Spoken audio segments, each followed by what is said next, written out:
It's often said by people that Rome wasn't built in a day, and I decided to take that quite personally. Grrr.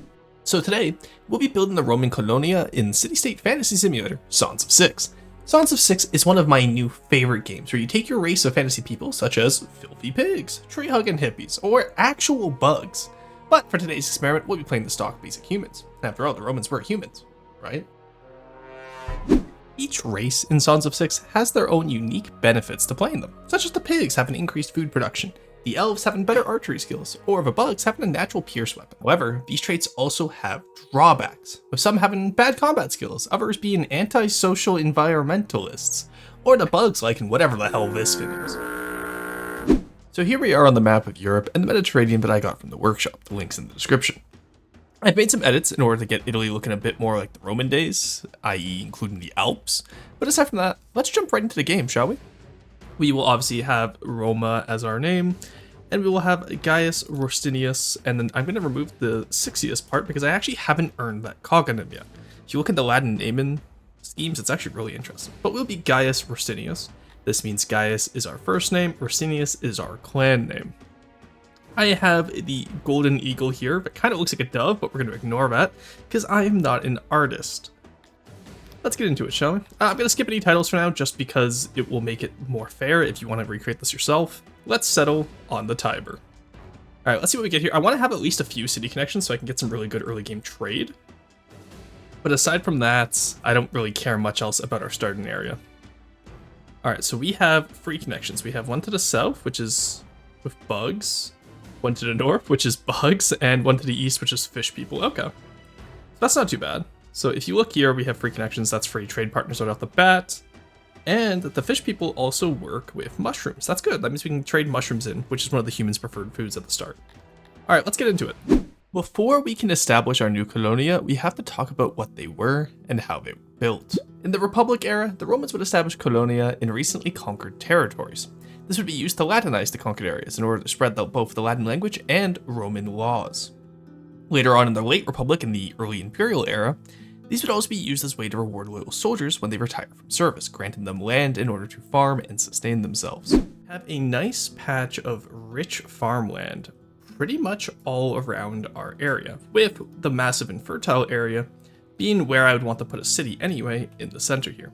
So this infertile land will become our city center, with the fertile land around us becoming farmland.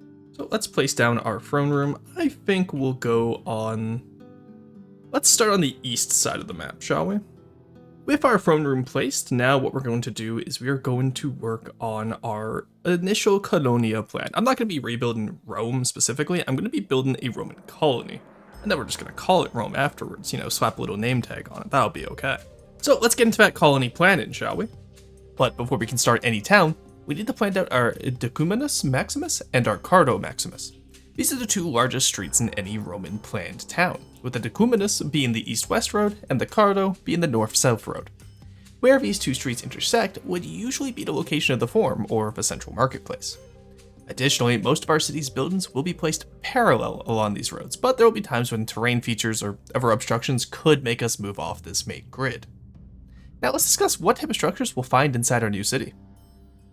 The insula is the main type of accommodations one would find in Rome. These are the Roman apartment complexes to house all but the richest of a city's populace, and they would even have an internal hierarchy, with rich citizens living on the lower floors, with cramped, poorer living conditions towards the top floor. However, while space efficient, the usual insula lacked a fully fledged kitchen. This is due to the fire hazards that would be caused by inexperienced potential chefs. And so those living in them would have to find food elsewhere. Today, we'll be building an extensive amount of insulae in our city, so I'm taking the liberty of making some already as prefabs, so we can copy-paste them around the city in a grid. I've also added some courtyards to these insulae in order to fit all the buildings to satisfy the citizens' needs, such as the well or the hearth, and I've added food stalls as well to represent Thermopolia, which were the Roman equivalent of fast food stalls, in order to feed the lower classes. Some insulae closer to the city center will eventually be upgraded with restaurants to showcase how they are a little bit fancier and a little bit higher class. The next type of home on our list is the domus. These are the homes of the upper class in the city. Compared to the insulae, which were tower and apartment complexes, these are single-family homes of the rich, with many rooms, an atrium, and a small walled-off garden space behind the main house. For our purposes in the game, I'm going to set these up as a smaller housing block that have a few more amenities compared to the insta-day housing blocks we made earlier. I've designed a few of them here so we can have variety as well, and copy-paste them around the city. Though typically, these would be closer to the forum. Agriculture was already widespread by the time of the Romans, and as the empire expanded, there was a priority set on the cultivation of grapes for wine and olives for oil. Cereal crops were primarily to feed animals in the lower classes. Roman fields tended to also be smaller and worked by hand, so we'll represent this by making our fields follow the curvature of the roads we put down. I'm not going to mention every time we build a field or a pasture, but it's safe to assume that we'll also be growing fruit and raising pigs as a source of meat. Next, we'll be building a bakery in order to process the unrefined grain into freshly baked bread. Bread in the Roman Empire was absolutely a staple food, and Italy is rich in its variety of breads. The plebeians primarily were fed with an unleavened bread, and it was so ubiquitous in Roman society that Juvenal coined the term bread and circuses, the practice of the state providing food and entertainment to the masses to keep them happy and content. All that long spiel, though, just translates to in-game as a simple building where we bake bread using wood as the fuel, grain as the input, but we do eventually transfer over to charcoal in order to increase efficiency. Now, the biggest temple in the Colonia usually was the Temple of Jupiter. It would be placed at the north side of the forum, but obviously before we build a temple, we need to build the forum. So let's go. The forum would be the central marketplace where the majority of the town's commerce would take place. It was also important politically, as any speeches, public announcements, or news would be heralded from here. In-game, this means we'll just have our large forum square with markets, a few wealthier houses and apartments, some decorations, and we're going to put our speakers here to entertain and deliver news to our populace right next to the temple. So, funnily enough, this is actually something I meant to do earlier in this run, but I kind of forgot. But the forum, theoretically, should be surrounded with pillars in order to signify its area. Now, as you can see, we've kind of already urbanized a little bit too much to have these pillars actually do anything for us. So, for now, we're just going to make them look good. But usually you'd want your pillars in when you're building the forum, just to, signify its location. There we go. That should open a little bit, and then since we have statues as well with the cut stone, let us get one of you guys in here. Let's actually move you over just by one. There we go. And then one over here as well. Make them look nice, Hey, look at those statues. I'll just add a little bit to the environment too, that we have been kind of ignoring this entire time, but we actually almost have enough flower beds, surprisingly enough. And pillars and statues are good to go. Very nice. What we can do then is let's put some big pillars, because this is where most of our population hangs out. We can put some big pillars in here as well behind the stage. I'm going to be redoing this entire area once we have a bit more resources here. So do not worry about that. There we go. Pillar and statue is satisfied. The last type of residential area we're going to make is the villa or the latifundia. These are the rural farmhouses of the Roman Empire and can be anything from crude wooden shacks of the earlier periods that farmers would use to the massive sprawling country homes of the rich in later periods. Latifundia are actually a specific type of villa which would use large amounts of slave labor in order to produce incredibly cheap agriculture goods such as wine, wheat, or olives. These estates would actually be a significant contributor to Rome's collapse via way of increasing unemployment so high due to them usually only employing slave labor. Where have we heard that one before? We'll be using villas as the town expands in order to house any populations that will be working with farms or other resources around the city. I plan on making them rather complex, but varied, with most of the basic needs provided. In addition, while I could use slavery in Sons of Six, I actually find it's more efficient, let's say, to keep my population as homogenous as possible, so this will be a human-only run. Wow, that is some Colonia. The main time investment of this video was just learning the game and trying out different strategies until getting this to work how I wanted, so I do apologize that this video is significantly later than I intended, and later than my usual videos. So, if you appreciate the amount of effort this video took, I would love a like, a comment, maybe even a subscription if you feel so kind, and in return, I'll give you this screenshot of the completed Colonia. To be honest, I meant for this to be a time-lapse of the entire colony, but as I was playing the game, I forgot to screenshot as I went along, so pretend that a subscription now is payment for the next time-lapse that I'm sure I'll remember to do. Now, before we get to the part you've all been waiting for, where we design a proper Roman legion, we have to talk about all the stuff that went into maintaining and building one. let's begin. So the Campus Martius in Rome was the original mustering field that men would gather at before sending out for a campaign. Now, we can't fully emulate this, so I'm going to put my military district in the south of the city in order to show that we have our own campus, or in this case, just a barracks and some training fields. Though as Rome's forces and borders grew, however, the need for a more permanent barracks would arise, and would lead to the introduction of the castra, or castrum, camp or fort respectively. Each castrum would house the legion that built it, and her auxiliaries alongside any staff needed for training and administration of the legion itself. Interestingly enough, sometimes these castrum would become large enough to become towns in their own right.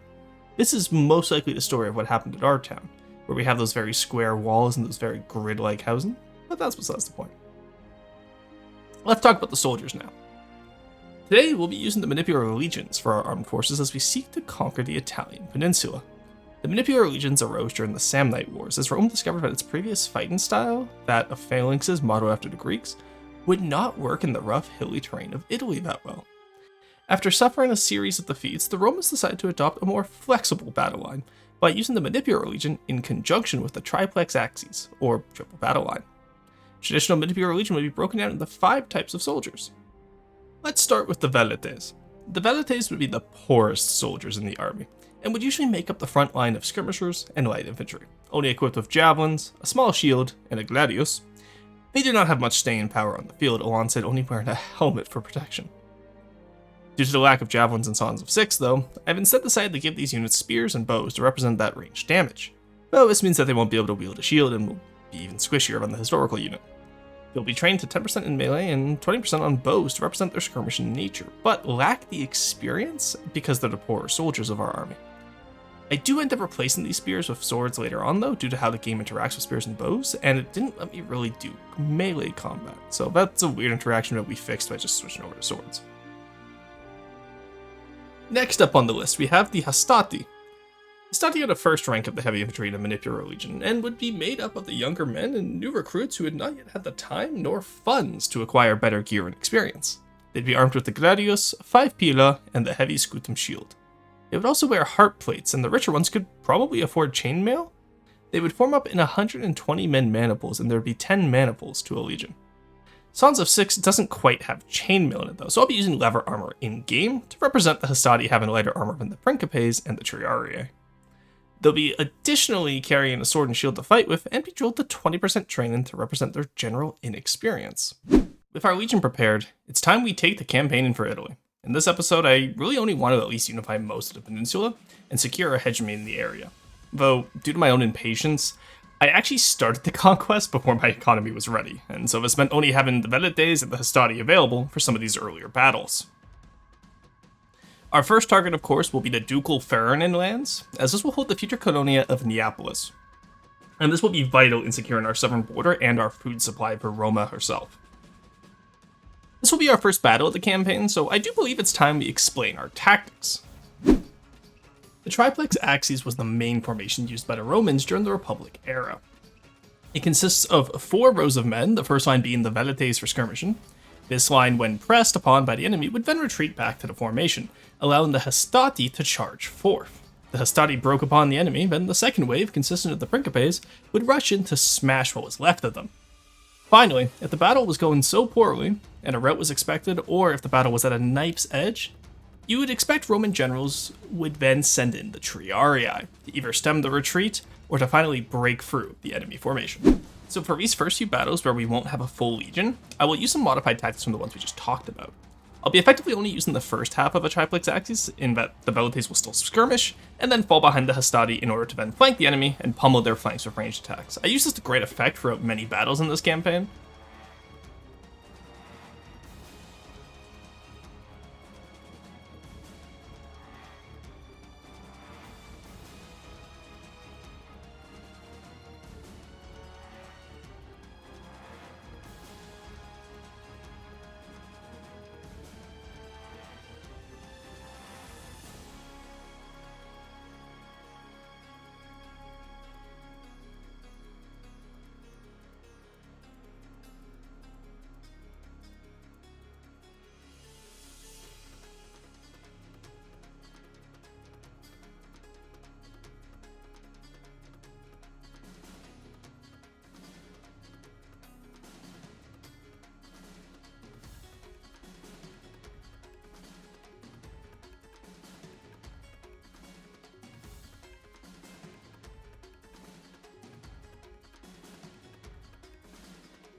As more raiders decide to entertain the thought of raiding us, I've decided that our thriving new Colonia needs walls in order to be able to fend them off. So, I based these initial wall designs after the Servian walls of Rome, albeit with far less gatehouses and curves in its design, and a little bit more square like the Castrum that we mentioned.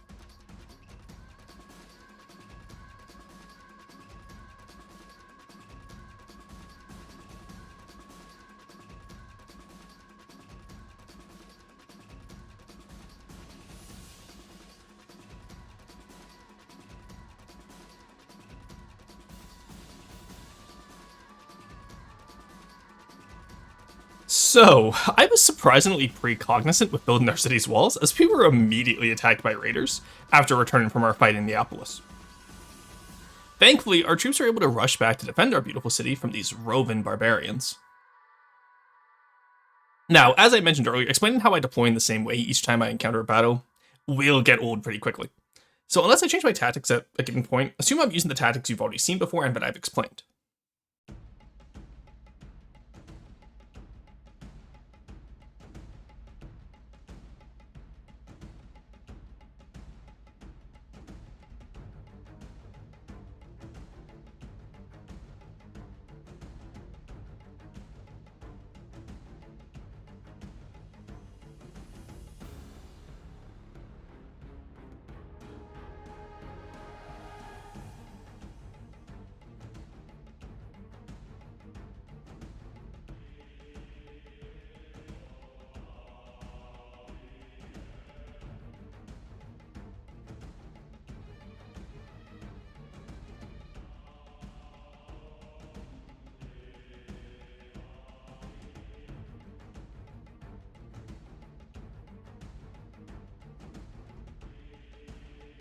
Anyway, after winning this battle pretty convincingly, I might add, I was emboldened to move our forces to Operid and take out the disgusting bugs inhabited in our future colony of Capua.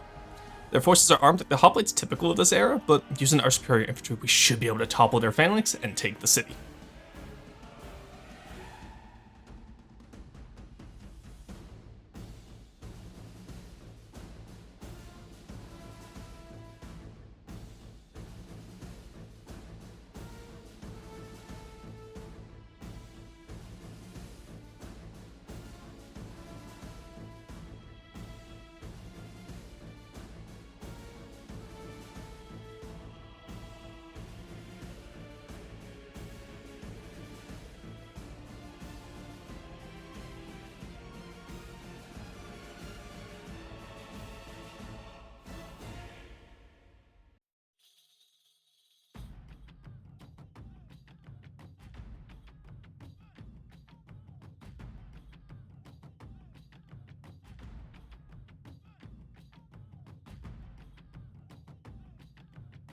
Next up, the Principes are the second rank in a Roman Manipular Legion, and would comprise the men in the prime of their life, with the wealth and the experience needed to fight in heavier armor and to break the enemy lines as heavy infantry. They would wear chainmail cuirasses, wield better swords, Buildup, and shields, as they could afford to pay for the higher quality. In Sons of Six, half of these units would be best represented by equipping them with swords, shields, and plate armor, to represent their better armor and to get them 40% training to showcase that these soldiers are much better than the Hastati or Velotes from earlier. Their main usage will be if the Hastati fail to deliver a breakthrough on the enemy formation, they'll retreat and then the Principes would deliver a devastating charge. Alright, the last of our mainline units, the Triarii are the last line of a Manipular Legion, and are the most elite units that a Roman army, during this time period, could muster. They're battle-hardened veterans who would shore up any retreats or would be the last line to charge a battered enemy to ensure they rout in order to win the battle. This reputation became so popular that down to the Triarii would become a popular expression of desperation in the Roman Republic. Equipped with the heavy armor and shields similar to the Principes, they would also use a lawn spear as their main weapon of choice, similar to the Greek and Servian phalanxes of old. In-game, we'll be equipping the Triarii similar to the Principes, but replacing their swords with spears, naturally. They'll also have their training increased to 60% to represent their veteran status. Alright, there is one more part to a Manipular Legion, but we actually didn't get to in today's video because my economy couldn't sustain it, unfortunately. The Equites were the landholder class, who were rich enough to be able to afford their own horse and its upkeep. Originally only of the patrician class, they eventually became a class of their own as Rome's cavalry needs developed over the course of the Republic. These cavalrymen will be represented in-game by taking the Principe's equipment and giving them war beasts to ride upon. They'll be trained the 50% melee drill to represent, well, they're elite and were probably trained to fight as nobility. They still aren't veterans like the Triarii are. According to Polybius, in a legion there would be 10 Maniples of Hastati and Principes with 120 men each. Triarii were almost always limited to 10 Maniples of 60 men each, alongside 1200 Velites, which would then make up the rest of the army as needed, alongside around 300 Equites if available. Most legions at the time would be around 4,500 men, but this could be increased or decreased by changing the number of Velites in the legion. This is a rather large number of units for Sons of Six to handle, where usually the maximum you build your town to is only 12,000 people. So instead, I'm going to be scaling this down to be able to be accommodated by my city's economy. It'll probably only end up with 2 units of each class in order to maintain tactical flexibility while also keeping costs low. Immediately following our successes in Capua, a coalition of nations, including the majority of our trade partners and allies, decided to declare a surprise war on us led by our rival Shri. Now, while this is perfectly fine from a military perspective, after all, we trade up significantly with our units, it's crazy. I had a genuine crash up that all of our allies betrayed us with one war and no indication. After all, what's the point of diplomacy if they just betray you at the moment's notice? Honestly, it makes you realize why the Romans did so many preemptive wars against their neighbors. Anyway, I immediately rushed down the Tiber to confront Shri first, before the other nations can muster their troops.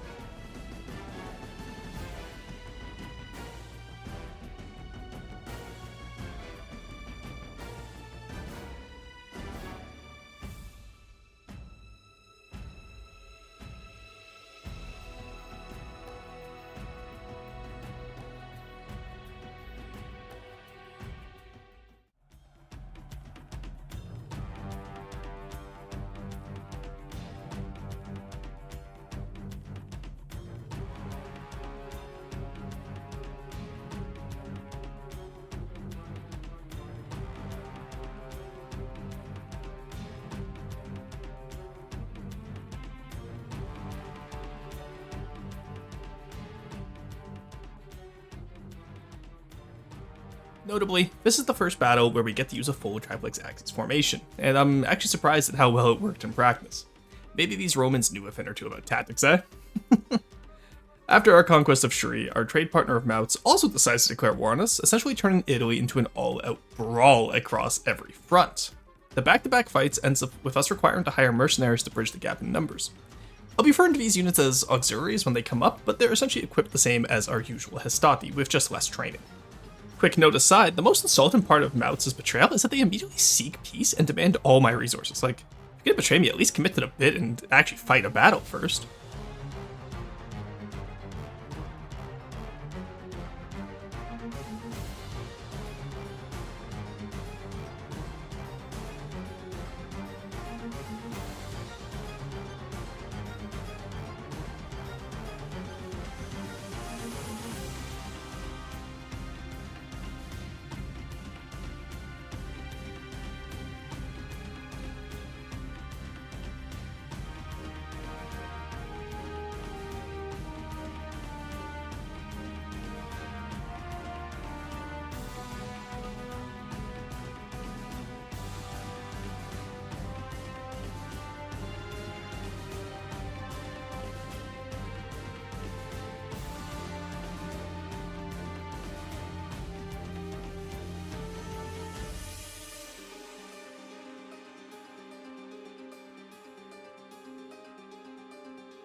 Using those mercenaries we just hired, we managed to outwit and win the battle against Mouts' main force. Clearly that's why they didn't want to fight a battle with us before it demanded peace. The battle had multiple lines, and our triplex axes had to be broken up in order to allow us the tactical flexibility to flank and take out their catapults. Otherwise, we would have been absolutely decimated with our square box formations. Afterwards, with their main force completely annihilated, we then move on to take their capital of Mouts itself. Their town garrison is just hoplites like the other cities have as garrisons, so the only notable event is that after the battle, their entire civilization collapsed without the main city. At least Shri, when they attacked me, had the decency to continue to fight across the Adriatic.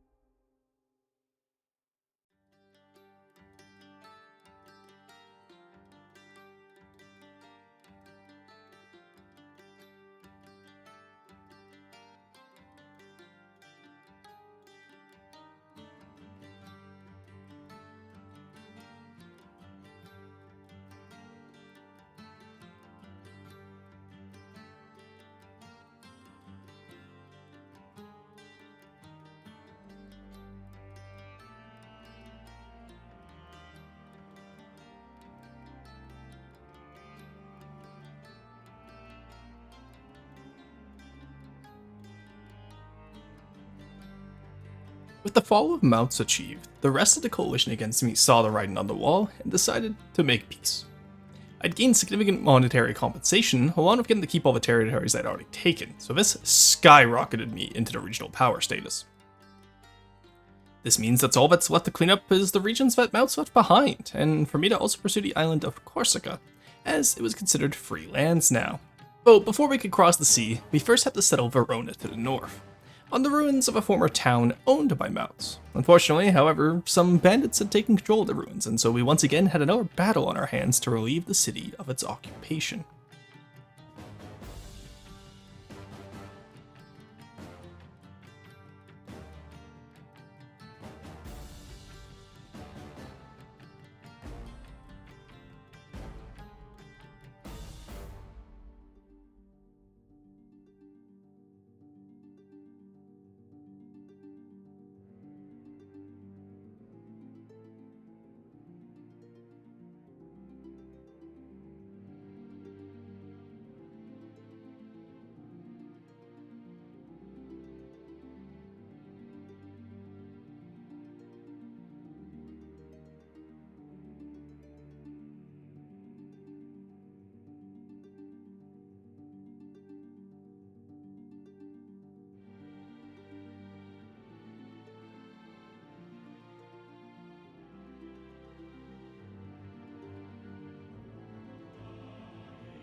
With Verona secured, our fledgling empire's borders finally met the Alps. With but a little bit more effort, we would secure the peninsula and our place in history. And with this message in their hearts, the men went forth to Corsica, and where a battle was expected, they instead settled in for a siege. So we've encountered our first issue with the triplex axes. It seems that with this many men, many cities' garrisons won't actually face us, and instead they'll choose to hide behind their walls until we starve them out. I did eventually goad the Corsicans into a battle, which I'll be showing you here in just a second, but this is going to be a larger problem in the campaign as we go forward.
This problem rears its head near immediately as we advance to secure our southern border. None of the cities in Sicily wish to actually fight us. They hide behind large stone walls, thinking themselves safe. But the power of Rome was not in her infantry. It was in her siegecraft and logistics, two things we excel at in this playthrough. Though I won't lie, this part of the video was honestly incredibly boring, so just know that when all was said and done, we acquired the prisoners who made us wait out those sieges to work for us back in Rome, and we sold the rest for a neat and tidy sum.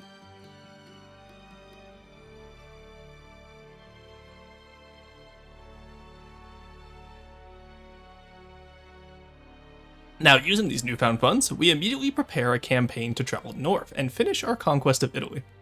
There was a city-state up here, but they were so insignificant that I actually don't remember who they were or what their name was as I'm writing the script right now. And my manager tells me I do not have time to scrub the footage to find out. So alas, we shall consign their names to history, but at least in the meantime, we've probably watched all the footage from that fight now, and we can move on to the Battle of Genova, which is far more significant for being the last battle of this campaign. Genova also holds the honor of being the last settlement we need to obtain the title of Sorax, or kin in the Sixth language. Judging by what happened to Rome's last king, I sure hope that is not an omen of things to come, man. So, here we are at the end of the campaign. Our city's built up, our peninsula secured, and the title of Sorax in our hands. I have to admit, I'm truly surprised at how effective the Roman Manipular Legion was in taking on the other cities' hoplites during this campaign. Anyway, as always, let me know down below if you want to see more Sons of Six on the channel, as I have quite a few plans with different races in order to explore other cultures, urban planning, and combat tactics. Bye-bye.